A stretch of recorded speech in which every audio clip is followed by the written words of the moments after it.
Yes, today magluluto tayo ng chicken wings. Ayan na.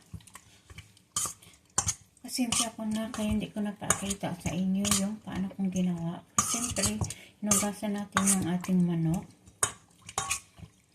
At nilagyan ko siya ng 4 tablespoon of soy sauce. 2 tablespoon of brown sugar and garlic, 4 piece, and black pepper. So, ibaban natin siya for 30 minutes. And then, ipapry. So, ayan na. Brown na yung ating chicken. Luto na siya. Pag nag-brown na ganyan, pwede na nangyain. Ito na yung ating chicken wings na niluto. So, ayan. So, yummy everyone.